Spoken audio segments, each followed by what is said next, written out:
Hello everyone, good morning. আমি উমা। আমার ছোট্ট একটা পরিবারের পক্ষ থেকে তোমাদের সকলকে জানাই অনেক অনেক ওয়েলকাম। আজকের দিনটা ছিল সোমবার, আর এখন ঘড়ির কাঁটাতে বাজে সকাল 6:30। যাই হোক, সকালবেলা ঘুম থেকে উঠে আগে কি বলতো নিজেকে একটু সময় দিই, তারপরে একটু বাইরে আসি। আসলে কি বলতো, সকালবেলা এখন ঘুমটা ভেঙে যায় যখন সংসারের চিন্তা ভাবনাগুলো মাথার উপরে ঘুরপাক করে না, তখন আর ঘুমটা হয় না।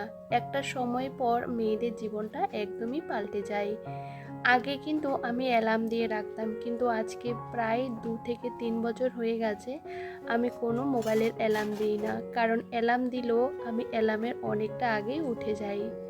যাই হোক, সকালবেলা ঘুম থেকে উঠে নিজেকে একটু সময় দিলে বেশ ভালো লাগে, মনটা অনেকটা ফ্রেশ থাকে, কাজ করার অনেকটা এনার্জি পাই। কাজ করতে সবারই ভালো লাগে, কিন্তু তার জন্য অনেকটা পরিমাণে এনার্জির দরকার। এনার্জি যদি না থাকে তখন কাজ করতে একদমই ভালো লাগে না। আমরা রাতের বেলা যতই কিন্তু রান্নাঘরটাকে পরিষ্কার পরিচ্ছন্ন করে গুছিয়ে রাখি না কেন, সকালবেলা দেখবে রান্নাঘরে আমাদের আসতে হয়, কারণ মেয়েদের এই যে সকালটা শুরু হয় রান্নাঘর থেকে। বিশেষ করে আমরা গৃহিণীরা সকাল থেকে কিন্তু রাত অবধি এই যে রান্নাঘরে বেশিরভাগ সময়টা কেটে যায়। সেই ঘরটা যেমনই হোক না, একদমই পরিপাটি এবং পরিষ্কার করে গুছিয়ে রাখলে দিনের শেষে অনেকটা ভালো লাগা কাজ করে। যাই হোক, আমার রান্নাঘরটা সেরকম ভালো না, সেহেতু কিন্তু আমাকে যতবারই গোছাতে হয় না কেন সেরকম ওই যে পরিষ্কার করতে আমি পারি না। উপর থেকে ঘুম পড়ে বাঁশগুলো একদম নষ্ট হয়ে গেছে, আর দেখবে কেমন একটা ধুলোর আস্তরণ পড়লে ভালো লাগে না। বিশেষ করে টিনের রান্নাঘরে প্রচুর পরিমাণে ধুলো, তারপরে কি বলতো ঝুল হয়ে যায়, পরিষ্কার করতেই হয় প্রত্যেকটা দিন। এই যে সকালের রান্নাঘরে আমার কিন্তু এই যে ভালো করে পরিষ্কার করা হয়ে গেছে, কারণ রান্নাঘরটা পরিষ্কার না করলে আমার একদমই ভালো লাগে না। এদিকে রান্নাঘরটা পরিষ্কার পরিচ্ছন্ন করে বাসি ঘর উঠোন ঝাড় দিয়ে নিয়েছি, তারপরে নিজে ফ্রেশ হয়ে গেলাম।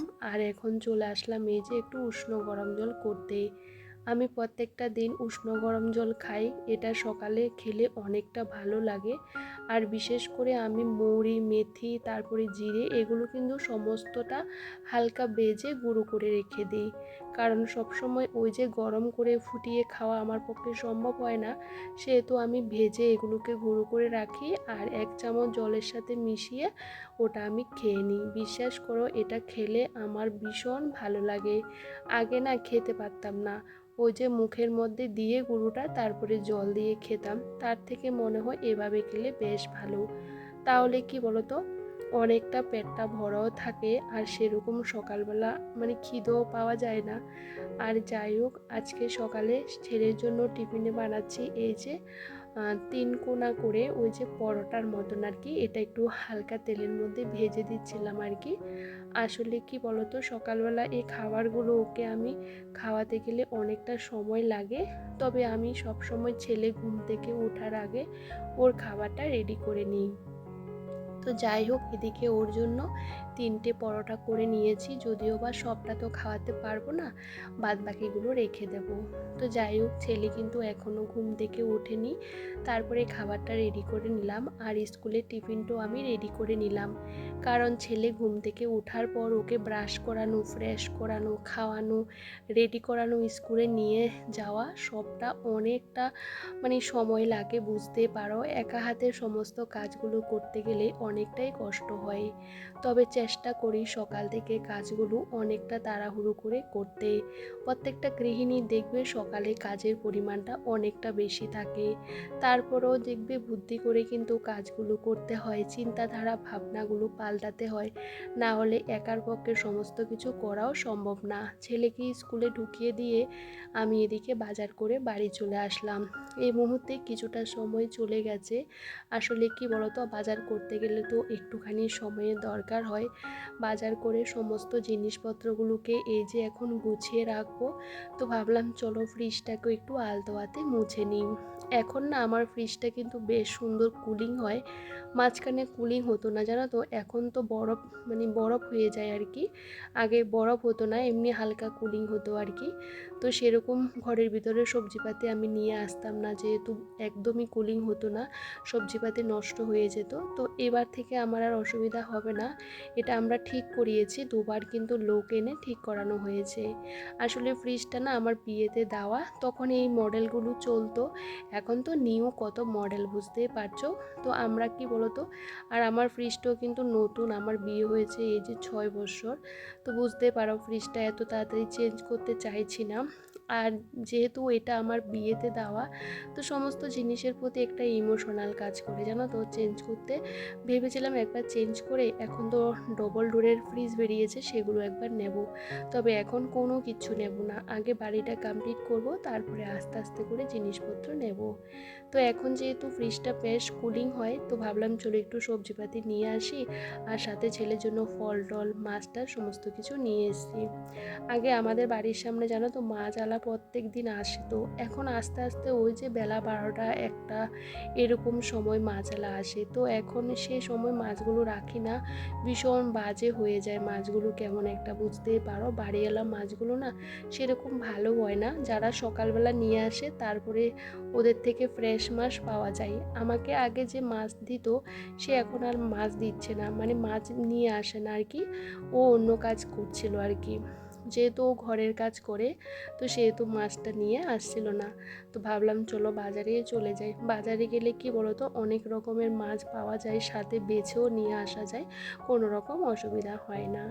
বাড়ি এসে তো কাজের প্রহার, কারণ কি বলতো ঘর দুয়ারগুলো ভীষণ পরিমাণে অগোছালো হয়ে আছে। দেখবে আমরা যারা ঘর দুয়ার পরিষ্কার পরিচ্ছন্ন করে রাখতে ভীষণ পছন্দ করি, একটু অগোছালো হয়ে থাকলে না ভালো লাগে না।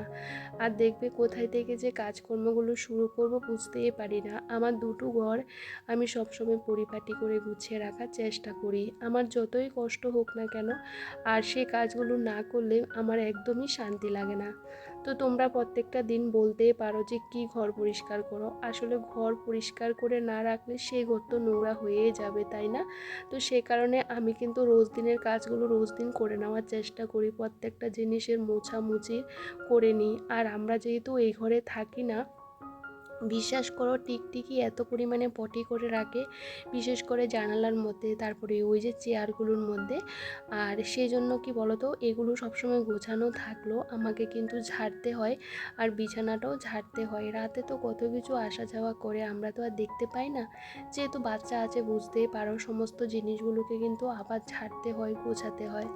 আর খাটের নিচেও পর্যন্ত টিকটিকি পটি করে রাখে, আমি কিন্তু প্রত্যেকটা দিন জিনিসগুলোকে সরিয়ে সরিয়ে পরিষ্কার করি। আসলে বাচ্চা কাচ্চা থাকলে না অনেক সময় কি বলতো, ওই যে প্লাস্টিক এটা সেটাও কিন্তু ফেলে দেয়, তো হাওয়াতে কি বলতো অনেক সময় ভিতরের দিকে ঢুকে যায়। সব সময় পরিষ্কার করে রাখার পরও যতবার ঝাড় দিই কিছু না কিছু ঘর থেকে বেরোয়। আর এদিকে ফ্রিজটাকে ভালো করে মুছে নিয়েছি, আর ফ্রিজের মধ্যে সমস্ত কিছু রেখেও দিয়েছি, কারণ বাজারটা আমি গুছিয়ে নিলাম, কারণ না হলে বাজারটা এভাবে ফেলে রাখলে কি বলতো আমারও বিরক্তিকর লাগতো। তো ভাবলাম চলো এখন ঘরটা ভালো করে গুছিয়ে নিয়েছি, আর এখন ভালো করে ঝাড় দিয়ে নিচ্ছিলাম। আমি ঘর সবসময় ঝাড় দিতে গেলে একটুখানি দেরি হয়, কারণ একটু ভালো করে ঝাড় দেওয়ার চেষ্টা করি, কারণ ঘরটা মুছতে তাতে অনেকটাই সুবিধা হয়। আর এই যে এখন ভালো করে ঘরটা ঝাড় দিয়ে চলে আসলাম এই ঘরে। এই ঘরটাও কিন্তু ওই যে ভালো করে গুছিয়ে নেব, তার আগে এই যে খাটটাকে একটু মুছে নিচ্ছিলাম। জানো তো খাটের উপরে এত ধুলো বসে, তোমাদের যদি না দেখাতে পারতাম তোমরা বিশ্বাস করবে না। এই যে আমি জামাটা দিয়ে সবসময় ফার্নিচার মুছি, এটা কিন্তু আমাকে রোজ দিন কিন্তু ধুতে হয়। যখনই ধোয়া হয় তখন এত নোংরা বেরোয় ওইটার থেকে, কি আর বলবো। আসলে কি বলতো, ক্যামেরার ওই পার থেকে সে ধুলোগুলো বোঝা যায় না, সামনের থেকে এত পরিমাণে ধুলো বসে। আর দেখবে কাঠের ফার্নিচারে ধুলো বসলে একদমই সাদা হয়ে যায়, দেখতেও ভীষণ বাজে লাগে। তো আমার এদিকে যেহেতু সামনের দিকে ডয়ার আছে, এই যে জায়গাটা ফাঁকা, ওখান থেকে না ধুলোগুলো দেখতে ভীষণ বাজে লাগে, সে কারণে প্রত্যেকটা দিন মুছতে হয়। তো যাই হোক, এই যে বিছানাটা খুব সুন্দর করে গুছিয়ে নিয়েছি। আর আমি বিছানাটা সবসময় টান টান করে আর পরিপাটি করে গোছাতে ভীষণ পছন্দ করি। আর জানো তো, সকাল থেকে প্রচণ্ড পরিমাণে ভ্যাপসা গরম, আর আমি যেহেতু অনেকটা সকালবেলায় উঠি আর সাথে তো সংসারে কাজকর্ম রয়েছে, আর আমি একা হাতে সবটা সামলাতে হয়।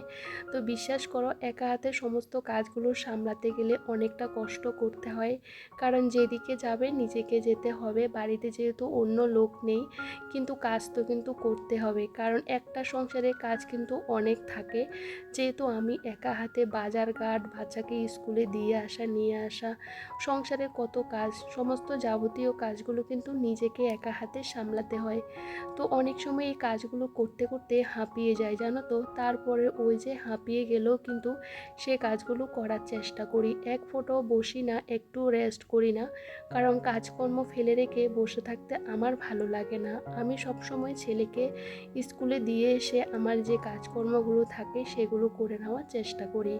দেখবে বাচ্চা ছোট থাকলে মাদের একটা টেনশন থাকে যে বাচ্চা যদি কোথাও থাকে বা স্কুলে থাকে, ওরা আসার আগে আগে কাজগুলো করে নেওয়ার চেষ্টা করি, কারণ বাড়িতে আসলে ওই যে পায়ে পায়ে ঘুরে এটা সেটা নিয়ে বাহানা করে, এগুলো করতে করতে আবদার মিটাতে মিটাতে অনেকটা সময় লেগে যায়।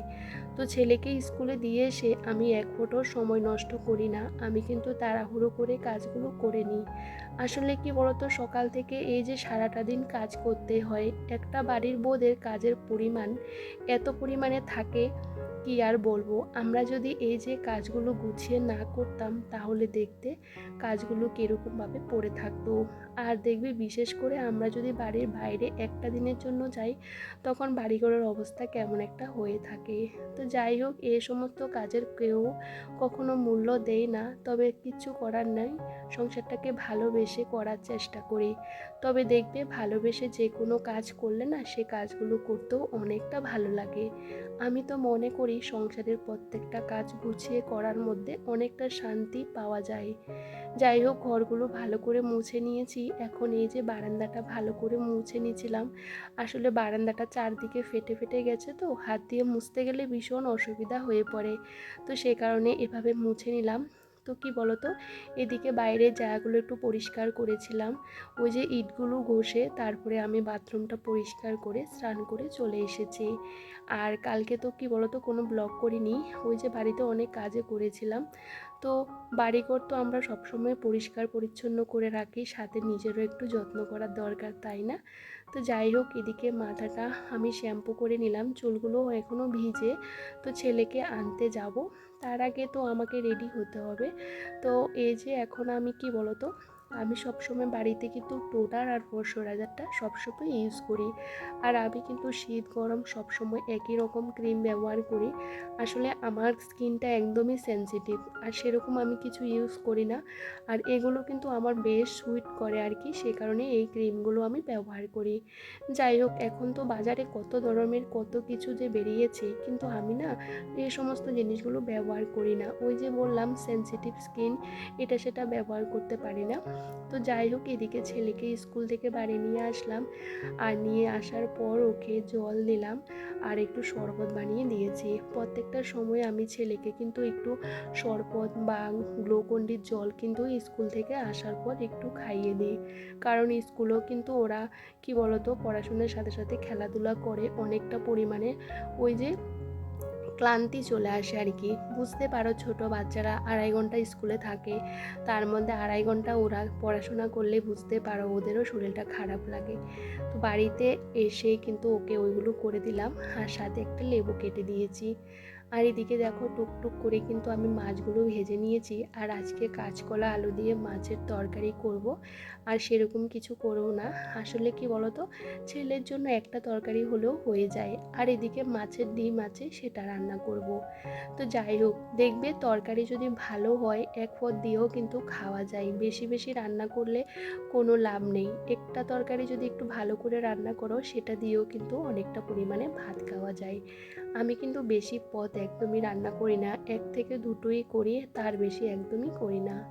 যাই হোক, কাঁচকলা আগে খেতাম না, জানো তো আমার বাবার বাড়িতে কত কাঁচকলার গাছ ছিল, আর কাঁচকলা দেখলে না আমার এত পরিমাণে রাগ উঠতো কি আর বলবো। তবে একটা সময় সমস্ত কিছুই পরিবর্তন হয়ে যায়, এখন কাঁচকলা খেতে ভীষণ পছন্দ করি। আর এখন তো এখানে ঠিক করে কাঁচকলাও পাওয়া যায় না, ভীষণ দাম, বুঝতে পারো তো। তো যাই হোক, এদিকে কাঁচকলা আলু দিয়ে মাছের তরকারিটা করে নিয়েছি, আর সমস্ত মশলা কিন্তু আমি মিক্সিতে পেস্ট করে নিয়েছি। আসলে অল্প অল্প করে দিই, না হলে ছেলে না সেরকম খেতে চায় না, যদি আদার গন্ধ একটু পায় না খায় না। তো এদিকে মাছের ডিমটাও কিন্তু আমি বেগুন দিয়ে করে নিয়েছিলাম। আর এদিকে আমার রান্নাবান্না হয়ে গেছে, আর বেশ কিছু মাছ ভাজা করে নিয়েছি ছেলের জন্য, ওকে খাওয়াবো। আর জানো তো বাইরে হালকা হালকা রোদ উঠেছে, ভীষণ ভ্যাপসা একটা গরম। তো এদিকে দেখো রান্নাবান্না করার পর রান্নাঘর পরিষ্কার করে ছেলেকে কিন্তু স্নান দান করিয়ে খাইয়ে দিয়েছি। এখন আমি খাবো, তারপরে ছেলেকে ঘুম পাড়াবো, কারণ ছেলেকে ঘুম পাড়াতে গেলে একটু সময় লাগে, না হলে আমার খেতে খেতে অনেকটা দেরি হয়ে যায়। যাই হোক, খাবারের আগে সমস্ত কিছু নিয়ে কিন্তু আমি ঘরে চলে যাই, যেহেতু আমি আমার ঘরে ভাত খাই, কোথায় খাবো বলো তো। তো আমার খাওয়ার জায়গা হলো টিভি দেখতে দেখতে আমি ভাত খাই, আমার তো বেশ ভালো লাগে এভাবে খেতে, কি বলো তো, ভীষণ ভালো লাগে আর কি। একা একা দেখবে খেতে কিছু ভালো লাগে না, তবে ওই যে টিভিটা চালিয়ে দিয়ে ভাতটা কিন্তু নিমিষেই শেষ করে নিতে পারি।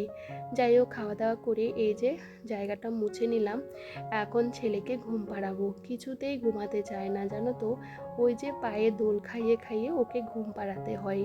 তবে যাই হোক, এটা রাতও করতে হয়, দিনও করতে হয়। তবে চলো বন্ধুরা, আজকে ব্লগটা এখানেই শেষ করছি। আর আজকে ব্লগটা তোমাদের কেমন লাগলো কমেন্ট করে জানাতে একদমই ভুলো না। সবাই ভালো থেকো।